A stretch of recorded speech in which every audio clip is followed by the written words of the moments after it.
إن الحمد لله نحمده ونستعينه ونستغفره ونعوذ بالله من شرور أنفسنا وسيئات أعمالنا من يهده الله فلا مضل له ومن يضلل فلا هادي له وأشهد أن لا إله إلا الله وحده لا شريك له وأشهد أن محمدا عبده ورسوله أما بعد فإن أصدق الحديث كتاب الله تعالى وخير الهدي هدي محمد صلى الله عليه وسلم وشر الأمور محدثاتها وكل محدثة بدعة وكل بدعة ضلالة وكل ضلالة في النار أما بعد.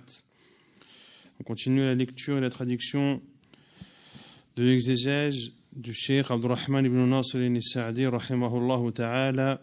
Aujourd'hui on entame l'explication de Surat Al-Qiyamah, traduit par Surat la Résurrection. قال الله تعالى بسم الله الرحمن الرحيم لا أقسم بيوم القيامة ولا أقسم بالنفس اللوامة أيحسب الإنسان أن لن نجمع عظامه بلى قادرين على أن نسوي بنانه بل يريد الإنسان ليفجر أمامه يسأل أيان يوم القيامة. Allah subhanahu wa ta'ala dit selon le sens: non, je jure par le jour de la résurrection, mais non, je jure par l'âme qui ne cesse de se blâmer. L'homme pense-t-il que nous ne réunirons jamais ses os? Mais si, nous sommes capables de remettre à leur place les extrémités de ses doigts. L'homme voudrait plutôt continuer à vivre en libertin. Il interroge à quand le jour de la résurrection. قال الشيخ السعدي رحمه الله تفسير سورة القيامة وهي مكية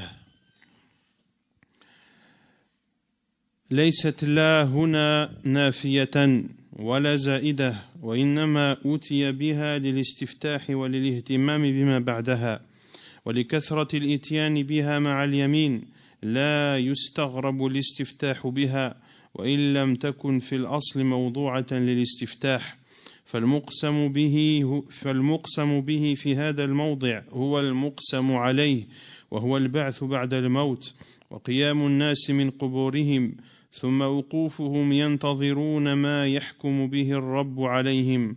ولا أقسم بالنفس اللوامة وهي جميع النفوس الخيرة والفاجرة سميت لوامة لكثرة ترددها وتلومها وعدم ثبوتها على حالة من أحوالها ولأنها عند الموت تلوم صاحبها على ما عملت بل نفس المؤمن تلوم صاحبها في الدنيا على ما حصل منه من تفريط أو تقصير في حق من الحقوق أو غفلة فجمع بين الإقسام بالجزاء وعلى الجزاء وبين مستحق الجزاء.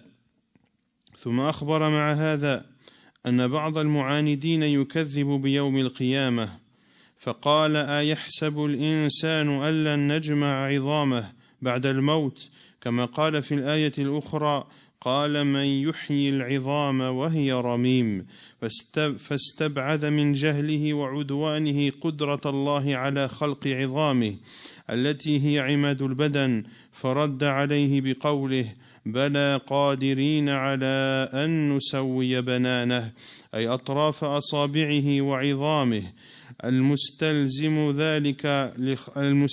ذلك لخلق جميع أجزاء البدن لأنها إذا وجدت الأنامل والبنان فقد تمت خلقة الجسد وليس إنكاره لقدرة الله تعالى قصورا بالدليل الدال على ذلك وإنما وقع ذلك منه أن قصده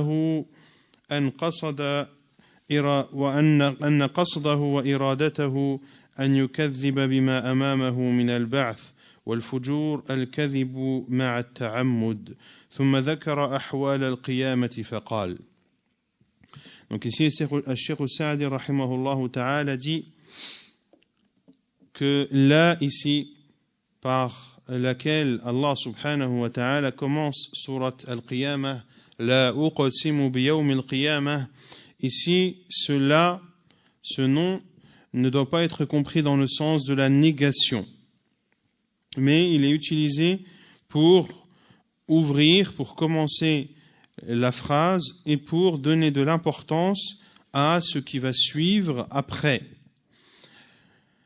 Et parce que là est souvent utilisé, précède souvent le fait que l'on juge, que l'on jure à Afwan, eh bien, il n'est pas étonné que l'on commence par celle-ci, que l'on commence par la, pour commencer la phrase, même si, de façon générale, le pronom la n'est pas utilisé pour ce besoin, c'est-à-dire d'ouvrir une phrase. Ce par quoi l'on jure et ce par quoi Allah a juré et ce pourquoi a juré, et dans ce verset la même chose, à savoir la résurrection après la mort et le fait que les gens se lèveront de leur tombe le jour du jugement et qu'ils seront debout devant leur Seigneur en attendant qu'il les juge. Puis Allah subhanahu wa ta'ala dit وَلَا أُقْسِمُ بِالنَّفْسِ اللَّوَّامَةِ, mais non, je jure par l'âme qui ne cesse de se blâmer.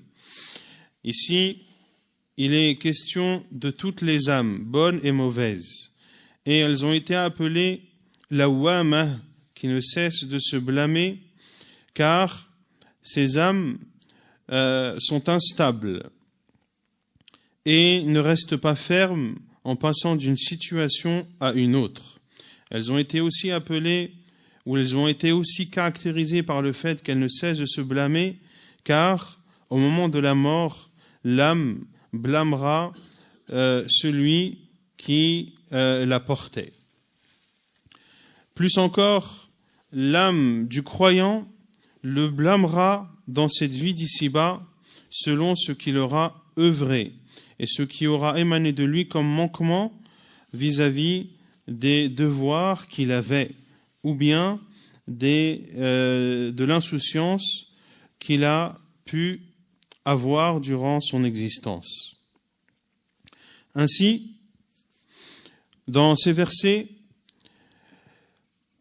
Allah Azza wa Jal a juré par la rétribution, a juré pour la rétribution et également par celui qui mérite la rétribution, à savoir l'être humain. Malgré tout cela, Allah subhanahu wa ta'ala informe que certains entêtés traiteront de mensonges le jour du jugement. Et dira, c'est-à-dire celui qui traitera de mensonges le jour du jugement, et Allah Azza wa Jal dit ayahsabu al-insanu alla najma 'idhamah, l'homme pense-t-il que nous ne réunirons pas ses os, c'est-à-dire après la mort.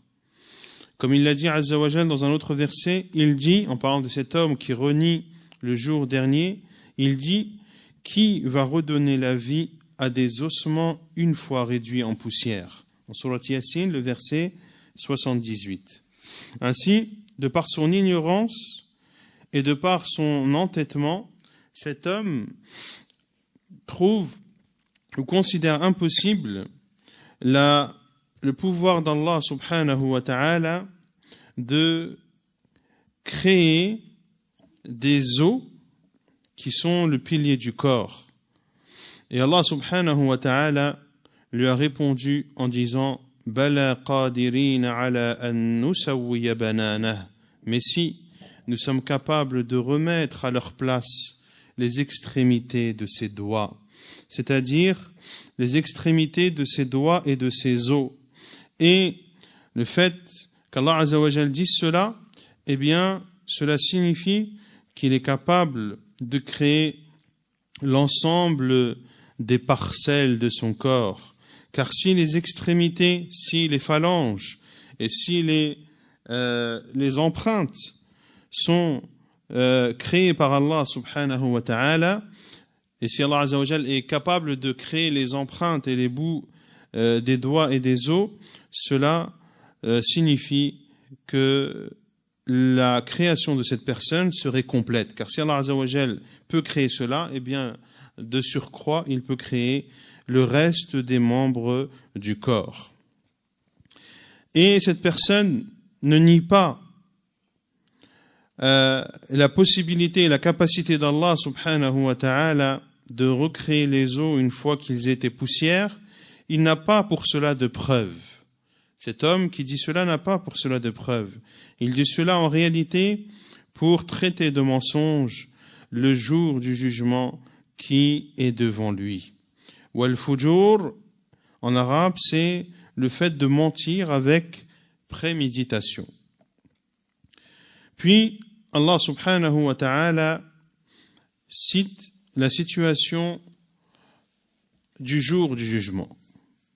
فقال تعالى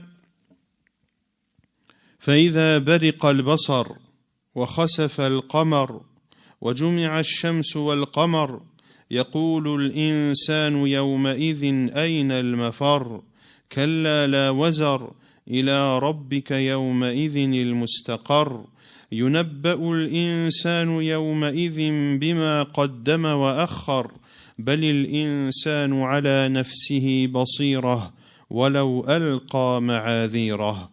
Puis il dit subhanahu wa ta'ala, lorsque la vue sera éblouie et que la lune s'éclipsera et que le soleil et la lune seront réunis, l'homme ce jour-là dira où fuir? Non, point de refuge. Vers ton Seigneur sera ce jour-là le retour. L'homme sera informé ce jour-là de ce qu'il aura avancé et de ce qu'il aura remis à plus tard.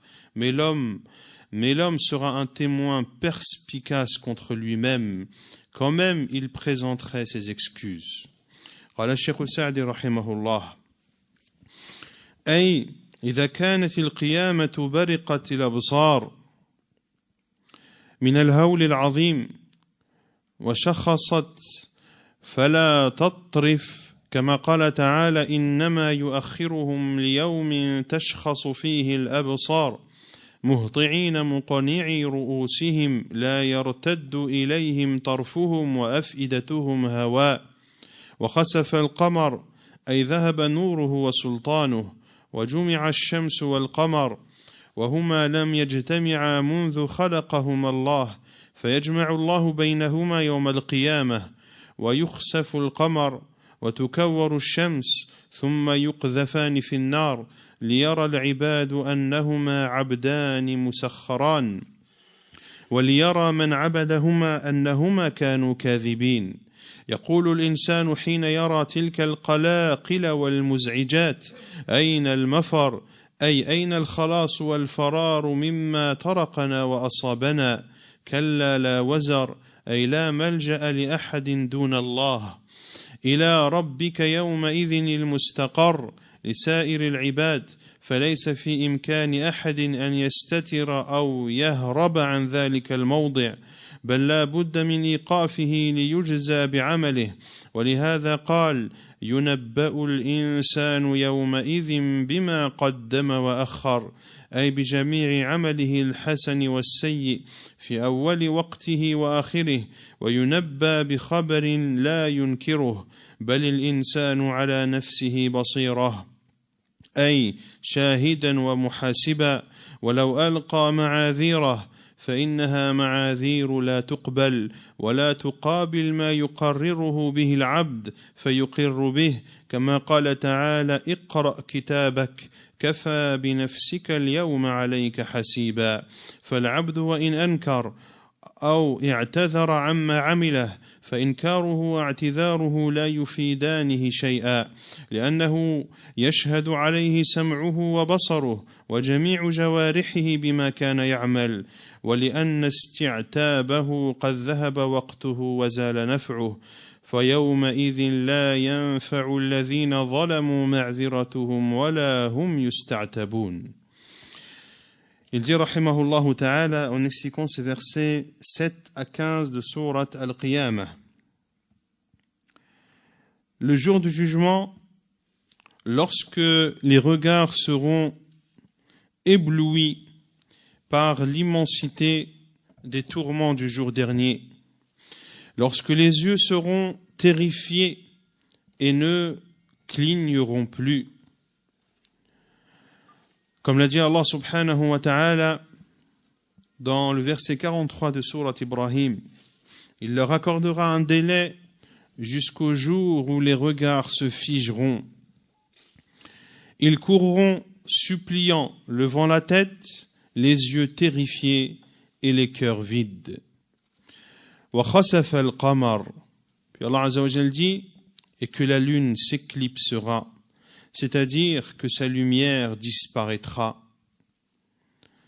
Wa jumi'a ash-shamsu wal-qamar. Le soleil et la lune seront réunis et rassemblés. Il dit, rahimahullah, wa huma lam yajtami'a mundhu khalaqahum Allah. Et la lune et le soleil n'ont jamais été réunis et rassemblés depuis qu'Allah Azza wa Jal les a créés. Il les rassemblera, c'est-à-dire le soleil et la lune, le jour du jugement. Le soleil, la lune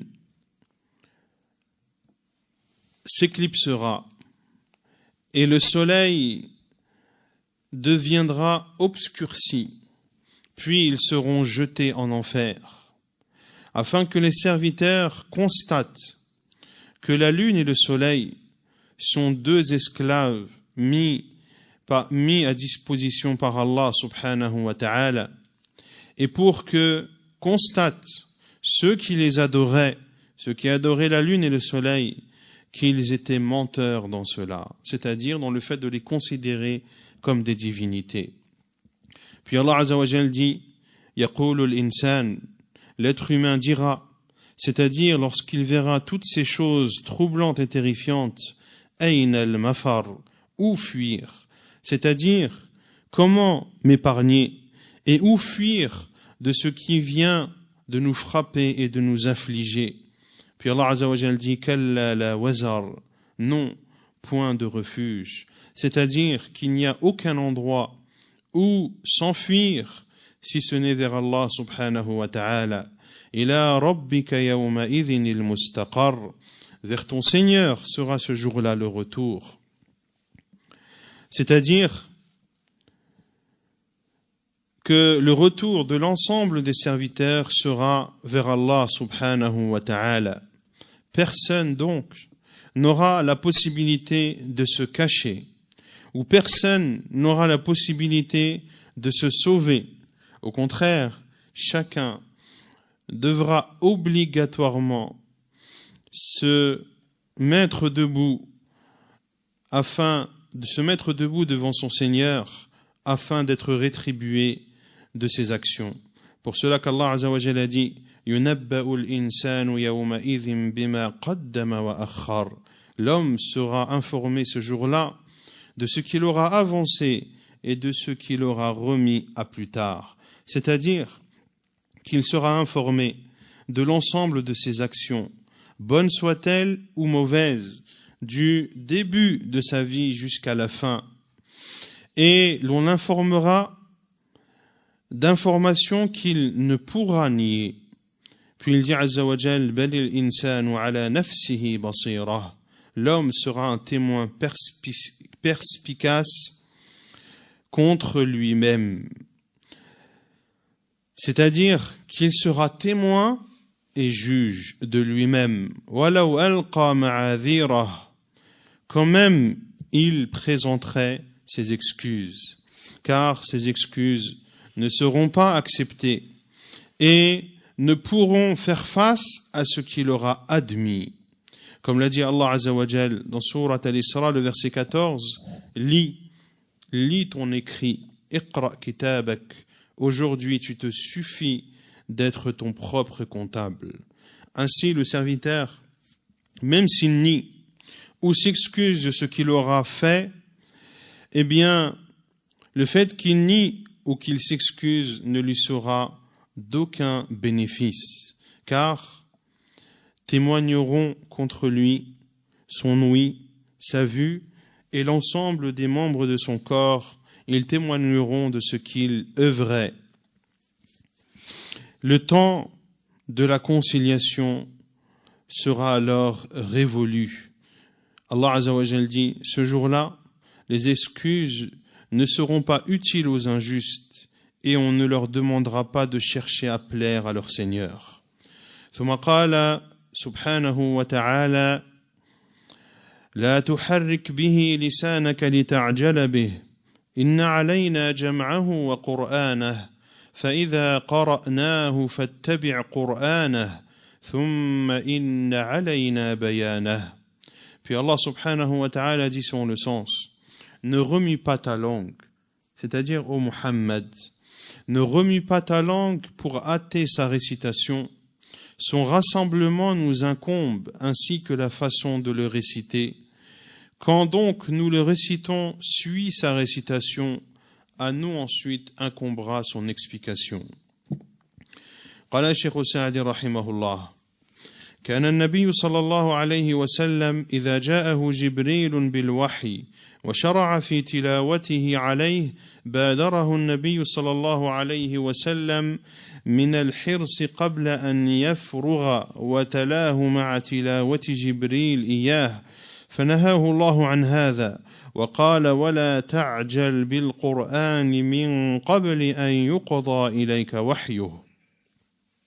وقال هنا لا تحرك به لسانك لتعجل به، ثم ضمن له أنه لا بد أن يحفظه ويقرأه ويجمعه الله في صدره، فقال إن علينا جمعه وقرآنه، فالحرص الذي في خاطرك إنما الداعي له حذر الفوات والنسيان، فإذا ضمنه الله لك فلا موجب لذلك، فإذا قرأناه فاتبع قرآنه، أي إذا كمل جبريل قراءة ما أوحى الله إليك فحينئذ اتبع ما قرأه واقرأه، ثم إن علينا بيانه أي بيان معانيه، فوعده بحفظ لفظه وحفظ معانيه، وهذا أعلى ما يكون، فامتثل صلى الله عليه وسلم لأدب ربه، فكان إذا تلا عليه جبريل القرآن بعد هذا أنصت له، فإذا فرغ قرأه.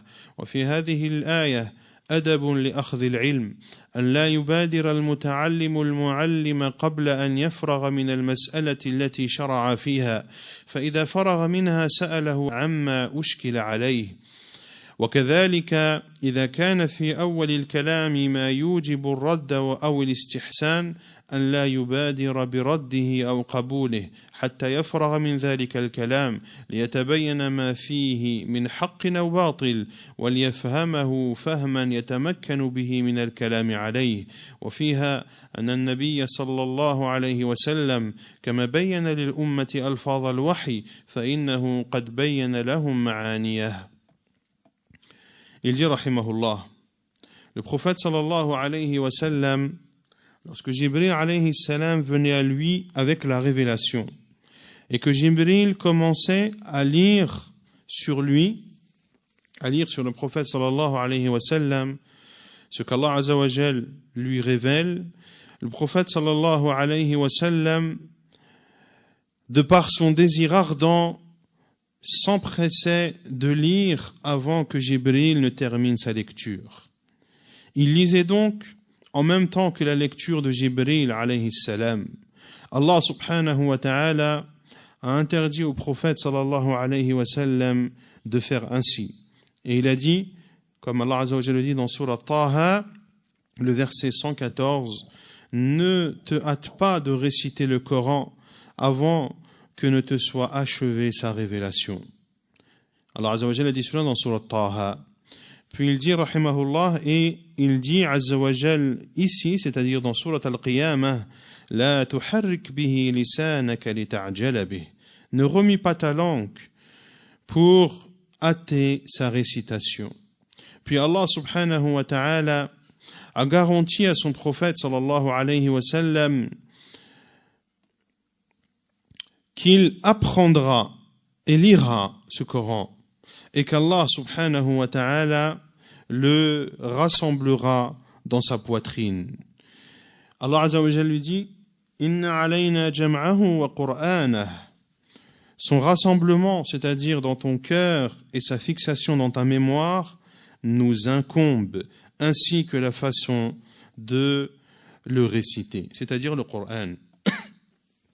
Ainsi, le désir ardent qui était en toi, ce qui motivait ce désir ardent du prophète sallallahu alayhi wa sallam, était la peur qu'il manque ou qu'il oublie un verset.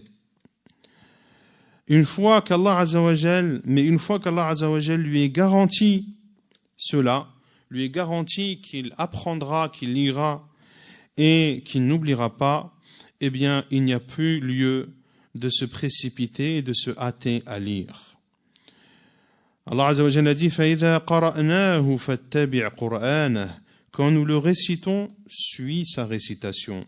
C'est-à-dire, lorsque Jibril aura terminé sa lecture de ce qu'Allah t'aura révélé, alors, à ce moment, suis sa lecture et lis. ثُمَّ إِنَّ عَلَيْنَا بَيَانَهُ. À nous ensuite incombera son explication, c'est-à-dire l'explication des sens du Coran. Ainsi, Allah subhanahu wa ta'ala a promis à son prophète sallallahu alayhi wa sallam de préserver les termes du Coran ainsi que les sens du Coran. Et ceci est ce qui existe de mieux. Le prophète sallallahu alayhi wa sallam a mis en exécution ce comportement que lui a ordonné Allah subhanahu wa ta'ala. Et lorsque Jibril lisait sur lui le Coran, eh bien, le prophète sallallahu alayhi wa sallam écoutait sa récitation. Et lorsque Jibril alayhi salam terminait sa récitation, le prophète sallallahu alayhi wa sallam lisait à son tour. Et Cheikh Sa'di rahimahullah dit, il y a dans ce verset le comportement que l'on doit adopter lorsque l'on prend la science, que l'élève ne s'empresse pas de couper la parole à son professeur avant que celui-ci ne termine d'expliquer le sujet qu'il a entamé. Et lorsqu'il a terminé le sujet qu'il explique, alors l'étudiant expose les problématiques qu'il a.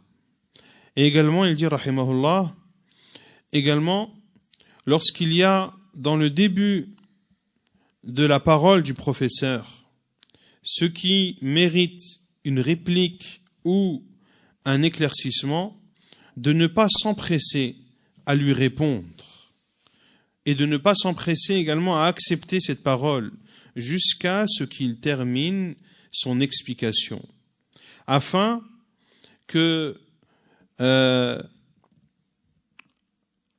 soit clair ce que cette parole comporte de vérité ou de fausseté. Également, il doit écouter l'ensemble de la parole de son professeur afin de comprendre cette parole parfaitement pour ainsi pouvoir parler dessus ou répliquer à celle-ci. Et il y a également dans ce verset la preuve que de la même façon que le prophète sallallahu alayhi wa sallam a expliqué à sa communauté ou a montré à sa communauté les termes de la révélation, il leur a également montré les sens. ثم قال تعالى كلا بل تحبون العاجلة وتذرون الآخرة وجوه يومئذ ناظرة إلى ربها ناظرة ووجوه يومئذ باسرة تظن أن يفعل بها فاقرة. Il dit Azza wa Jal selon le sens. Mais vous aimez plutôt la vie éphémère et vous délaissez l'au-delà. Ce jour-là, il y aura des visages resplendissants qui regarderont leur Seigneur, et il y aura ce jour-là des visages assombris qui s'attendent à subir une catastrophe. قال الشيخ السعدي رحمه الله أي هذا الذي أوجب لكم الغفلة والإعراض عن وعظ الله وتذكيره أنكم تحبون العاجلة وتسعون فيما يحصلها وفي لذاتها وشهواتها وتؤثرونها على الآخرة فتذرون العمل لها لأن الدنيا نعيمها ولذاتها عاجلة والإنسان مولع بحب العاجل والآخرة متأخر ما فيها من النعيم المقيم فلذلك غفلتم عنها وتركتموها كأنكم لم تخلقوا لها وكأن هذه الدار هي دار القرار التي تبذل فيها نفائس الأعمار ويسعى لها آناء الليل والنهار وبهذا انقلبت عليكم الحقيقة وحصل من الخسار ما حصل فلو آثرتم الآخرة على الدنيا ونظرتم للعواقب نظر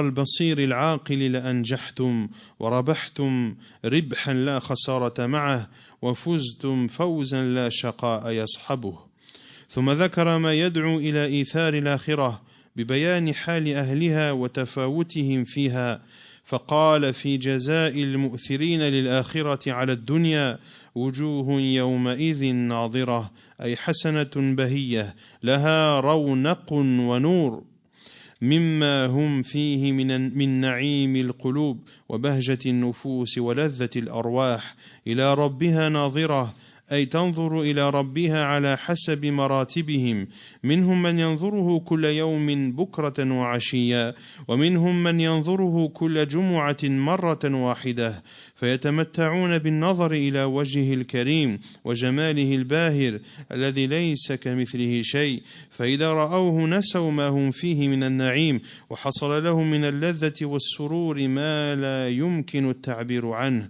ونضرت وجوههم وازدادوا جمالا إلى جمالهم فنسأل الله الكريم أن يجعلنا منهم وقال في المؤثرين العاجلة على الآجلة وجوه يومئذ باسرة أي معبسة مكدرة خاشعة ذليلة تظن أن يفعل بها فاقرة أي عقوبة شديدة وعذاب أليم فلذلك تغيرت وجوههم وعبست.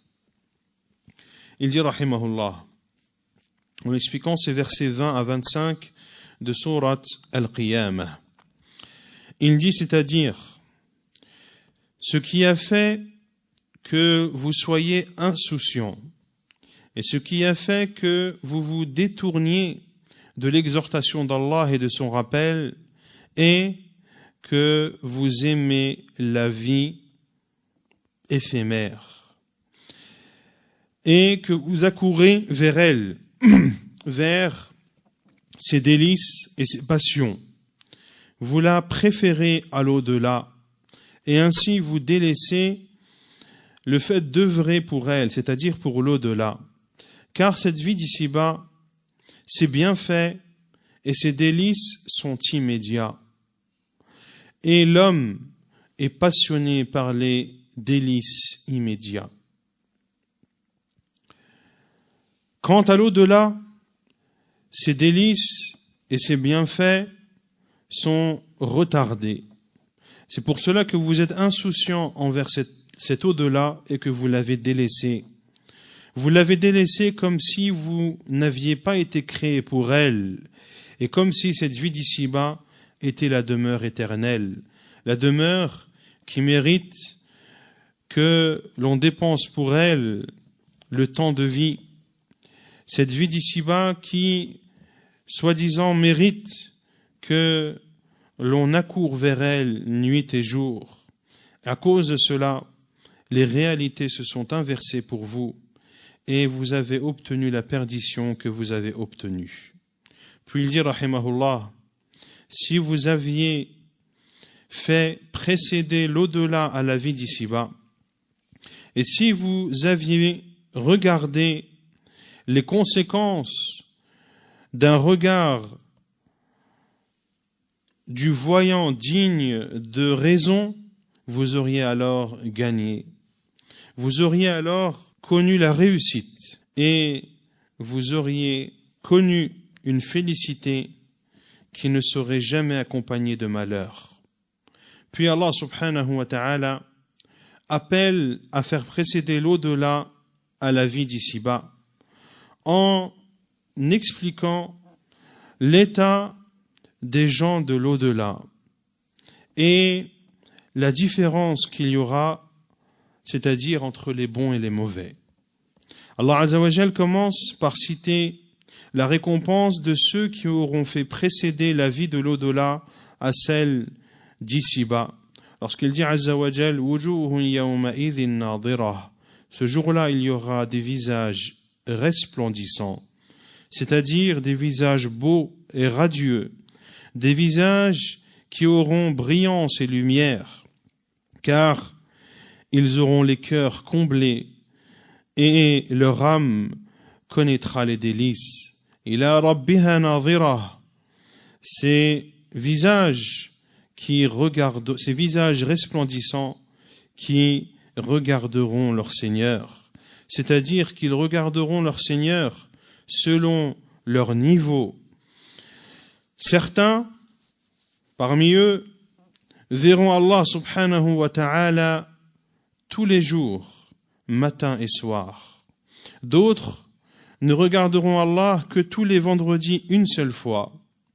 Ainsi, ils jouiront de la vision du visage d'Allah subhanahu wa ta'ala, un visage beau et resplendissant qui ne ressemble à rien d'autre. Et lorsque ces gens du paradis, ceux qui ont fait précéder la vie de l'au-delà à celle d'ici-bas, lorsqu'ils verront le visage d'Allah Azza wa Jal, ils oublieront tous les bienfaits dont ils jouissent au paradis. Et ils éprouveront un tel plaisir et une telle joie qui ne peuvent être exprimés. Leurs visages deviendront resplendissants et brillants, et ils deviendront plus beaux qu'ils ne l'étaient auparavant. Nous demandons à Allah Azza wa Jal de faire en sorte que nous fassions partie d'eux. Puis Allah Azza wa Jal a dit, concernant ceux qui ont fait précéder la vie d'ici-bas à celle de l'au-delà, wujuhun yawma idhin basirah, et il y aura ce jour-là des visages assombris, c'est-à-dire des visages renfrognés, des visages bouleversés et humiliés, tadhunnu an yuf'ala biha faqirah, qui s'attendent à subir une catastrophe, c'est-à-dire un châtiment extrêmement dur, extrêmement douloureux, et c'est pour cela que leurs visages ont changé et se sont renfrognés. ثم قال تعالى كلا إذا بلغت التراقي وقيل من راق وظن أنه الفراق والتفت الساق بالساق إلى ربك يومئذ المساق فلا صدق ولا صلى ولكن كذب وتولى ثم ذهب إلى أهله يتمطى أولى لك فأولى ثم أولى لك فأولى أيحسب الإنسان أن يترك سدى ألم يك نطفة من مني يمنى ثم كان علقة فخلق فسوى فجعل منه الزوجين الذكر والأنثى أليس ذلك بقادر على أن يحيي الموتى. Il dit subhanahu wa ta'ala, mais non, quand l'âme parviendra au clavicule et qu'on dira qui est exorciseur et qu'il, c'est-à-dire l'agonisant, sera convaincu que c'est la séparation et que la jambe s'enlacera à la jambe, c'est vers ton Seigneur ce jour-là que tu seras conduit. Mais il n'a ni cru ni fait la prière. Au contraire, il a démenti, c'est-à-dire le Coran et le prophète sallallahu alayhi wa sallam, et tourné le dos. Puis, il s'en est allé vers sa famille, marchant avec orgueil. Malheur à toi, malheur, et encore malheur à toi, malheur. L'homme pense-t-il qu'on le laissera sans obligation à observer? N'était-il pas une goutte de sperme éjaculée, ensuite une adhérence, puis Allah l'a créé et formé harmonieusement, puis en a fait alors les deux éléments de couple, le mâle et la femelle. Celui-là n'est-il pas capable de faire revivre les morts? قال الشيخ السعدي رحمه الله يعظ تعالى عباده بذكر حال المحتضر عند السياق، وأنه إذا بلغت روحه التراقي وهي العظام المكتنفة لثغرة النحر فحينئذ يشتد الكرب ويطلب كل وسيلة وسبب يظن أن يحصل به الشفاء والراحة. ولهذا قال: وقيل من راق، أي من يرقيه من الرقية، لأنه انقطعت آمالهم من الأسباب العادية فلم يبق إلا الأسباب الإلهية. ولكن القضاء والقدر إذا حتم وجاء فلا مرد له، وظن أنه الفراق للدنيا، والتفت الساق بالساق، أي اجتمعت الشدائد والتفت وعظم الأمر وصعب الكرب، وأريد أن تخرج الروح التي ألفت البدن ولم تزل معه فتساق إلى الله حتى يجازيها بأعمالها ويقررها بفعالها. فهذا الزجر الذي ذكره الله يسوق القلوب إلى ما فيه نجاتها ويزجرها عما فيه هلاكها. ولكن المعاند الذي لا تنفع فيه الآيات ولا يزال مستمرا على بغيه وكفره وعناده، فلا صدق، أي لا آمن بالله وملائكته وكتبه ورسله واليوم الآخر والقدر خيره وشره، ولا صلى ولكن كذب بالحق في مقابلة التصديق، وتولى عن الأمر والنهي. وهو مطمئن قلبه غير خائف من ربه، بل يذهب إلى أهله يتمطى، أي ليس على باله شيء.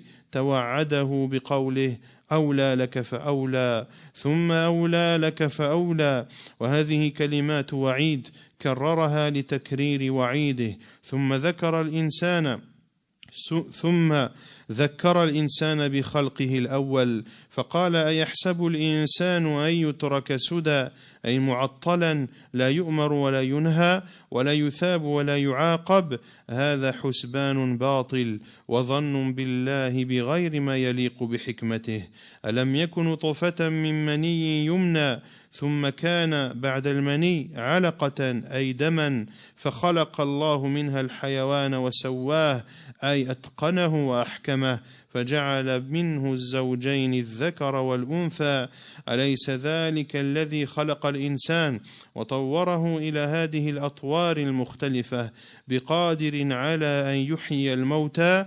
بلى إنه على كل شيء قدير. تم تفسير سورة القيامة، ولله الحمد والمنة. Il dit rahimahullah en expliquant ces versets 26 à 40 de Surat Al-Qiyamah. Allah subhanahu wa ta'ala exhorte ses serviteurs en citant la situation de cet agonisant au moment où il s'apprête à mourir, lorsque son âme atteindra ses clavicules. À ce moment, la situation sera difficile pour lui et il demandera tout moyen et recherchera toute cause qui pourrait lui apporter la guérison et la tranquillité. Pour cela, qu'Allah Azza wa Jal dit wa qila man raq, et qu'on dira qui est exorciseur, qui va l'exorciser. Un mot issu de ar-ruqya, qui est le fait d'exorciser et c'est un moyen de guérison en citant et en récitant des incantations qui sont des versets ou des invocations ou des rappels que nous a enseigné le prophète sallallahu alayhi wa sallam. On dira qui est exorciseur, car à ce moment il perdra espoir de trouver une cause mondaine pour le sauver de cette situation. Il ne lui restera donc que les causes divines. Mais le décret et la prédestination d'Allah subhanahu wa ta'ala, lorsque leur moment arrive, rien ne peut les rejeter. وَظَنَّ أَنَّهُ الْفِرَاقِ et qu'il sera convaincu que c'est la séparation. Qui sera convaincu? Celui qui agonise. Jusqu'au moment où il sera convaincu que c'est la séparation, c'est-à-dire que c'est le moment où il se séparera de cette vie d'ici-bas. وَالْتَفَّتِ السَّاقُ بِالسَّاقِ. Ici c'est traduit par « et lorsque la jambe s'enlacera à la jambe ». Il faut savoir que « as-saq » est utilisé par les Arabes pour montrer la force ou une chose dure et forte. Et c'est cette interprétation qu'a opté Cheikh Sa'di rahimahullah ta'ala. Ainsi on traduirait plus ce verset par « et que la souffrance s'enlacera à la souffrance ». C'est-à-dire que la souffrance ou les souffrances se rassembleront. Ainsi, la situation sera pour lui extrêmement difficile et il voudra que cette âme sorte de son corps, cette âme qui ne cesse d'être présente dans son corps et qu'elle soit amenée à son serviteur, à son Seigneur, afin qu'elle soit rétribuée selon ce qu'elle a fait. Ainsi, cette réprimande qu'Allah subhanahu wa ta'ala a citée dans ce verset amène les cœurs vers ce qui les sauve et éloigne les cœurs de ce qui provoque leur perdition. Mais quant à l'entêté, celui qui ne profite pas des versets, il persiste dans sa transgression, dans sa mécréance et dans son entêtement. Pour cela qu'Allah Azza wa Jalla dit « Fala saddaqa wa la salla » ni il n'a cru, c'est-à-dire qu'il n'a cru ni en Allah, ni en ses anges, ni en ses livres, ni en ses prophètes, ni au jour dernier, et ni au destin, qu'il soit bon ou mauvais. Wala salla walakin kadhab. Ni il n'a fait la prière, au contraire, il a traité de mensonge la vérité au lieu de la considérer vraie. Watawalla, et il a tourné son dos. Il a tourné son dos aux commandements et aux interdits. Tout ceci, en plus de tout cela, il est serein, sans avoir peur de son Seigneur. Pour cela qu'Allah Azza wa Jalla dit « Ila ahlihi yatamatta » qu'il part et qu'il s'en va vers sa famille en marchant avec orgueil, c'est-à-dire comme si rien ne le tracassait. Allah subhanahu wa ta'ala l'a alors menacé en disant « Azza wa Jal, malheur à toi, malheur et encore malheur à toi, malheur. » Ce sont des paroles de menace qu'Allah subhanahu wa ta'ala a répétées pour répéter cette menace. Puis Allah subhanahu wa ta'ala fait un rappel à l'être humain de sa première création. Lorsqu'il dit Azza wa Jal, ayahsabu al-insanu an yutraka suda, l'homme pense-t-il qu'on le laissera sans obligation? C'est-à-dire, pense-t-il, cet être humain, qu'il est suspendu, qu'il n'a pas d'obligation ni d'interdit? Pense-t-il qu'il ne sera ni récompensé ni châtié? Ceci est un calcul faux.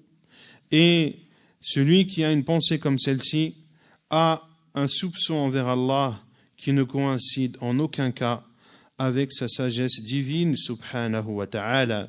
Puis Allah Azza wa Jal dit « Alam yakunu tufatan min mani yumna » n'était-il pas une goutte de sperme éjaculé? « Thumma kana ba'da al-mani » puis il fut, c'est-à-dire après le sperme, « alaqa » une adhérence, c'est-à-dire du sang.